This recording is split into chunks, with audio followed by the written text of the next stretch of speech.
It's what makes a car a Volkswagen.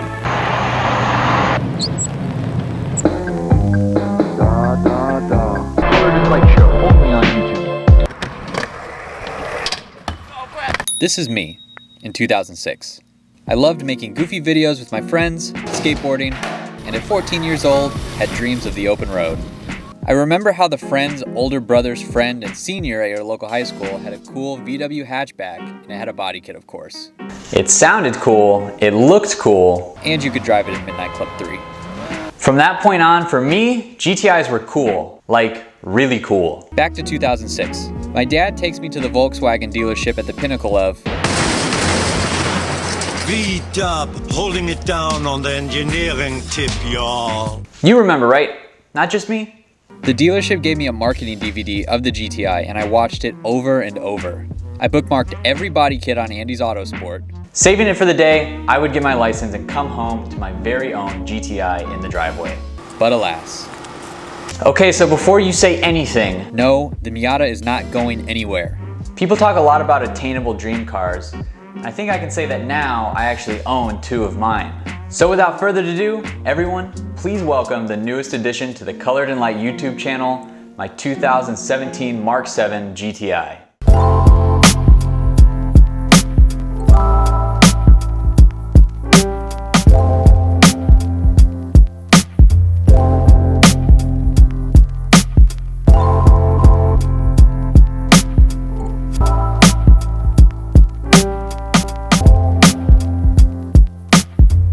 So this is it. Welcome to the Mk7 GTI. This is a 2017 Autobahn edition of Volkswagen Golf GTI. Again, I want to reiterate, no, the Miata is not going anywhere. In the real world, I just needed something with 2 more doors and a hatchback. And as you guys saw at the beginning of this video, I have lusted after a GTI for really since before I got my license. Like I said, it was a dream car of mine. I just thought they were so cool.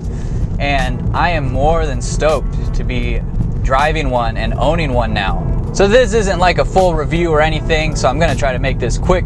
This GTI is a 2.0 liter turbocharged EA888 motor. It is basically a shared platform with Audi and Volkswagen. People applaud the tunability of these engines, and I hate saying stage 1, stage 2, but stage 1 tunes for this car can bump things up a great deal. So what does the Autobahn trim level include? It is the highest tier of trim level you can get on the GTI from this year. It comes with things like a front limited slip differential. It also comes with an exterior lighting package, and it includes a bigger set of front brakes. I think it's the same brakes from the Golf R, so that's really exciting. So it really has everything you would want in a daily driver, and a pretty quick little daily driver at that as well. And I was back and forth. I looked at the Fiesta ST, the Focus ST, the Hyundai Veloster N, and being that I always wanted a Volkswagen Golf GTI specifically, I figured now was the time to do it. I really chose this car because it had everything that I wanted in a car. It had the full package. The only thing that it doesn't have that I would want is the plaid seats. It does come with the leather seats with a red stitching, and it looks really, really great, and they're really comfortable. They're bolstered well. They're very sporty seats. But in my opinion, if you're gonna get a Golf, you gotta get the plaid seats. But that's my only gripe about it. I did opt for the 6-speed DSG, which is the dual clutch transmission in these cars, and it is very snappy, it is very precise. A lot of people say that the manual transmission in these cars is fine, it's good. When you put power to it, you tend to have to upgrade the clutch and things like that. And realistically, driving to work every day, I wanted an automatic, and I wanted this one because it was such a good automatic transmission that people spoke very highly of. And the paddle shifters on this car, when you put it into sport mode, it shifts so fast, like blink of an eye fast, faster than any human could shift a normal manual transmission. And I'm not saying that it's better or anything, because I love driving the 5-speed in my Miata, but for a daily driver, this is really nice, and I'm really enjoying the transmission so far. It's nice to have the option in this car to go a little wild when you want to.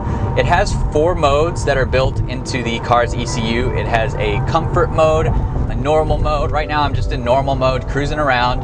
It also has a sport mode, which makes everything a little bit snappier and it revs a little bit higher. And then it also has a custom mode where you can customize your steering, your shifts. You can basically pick and choose what features you want in your own mode.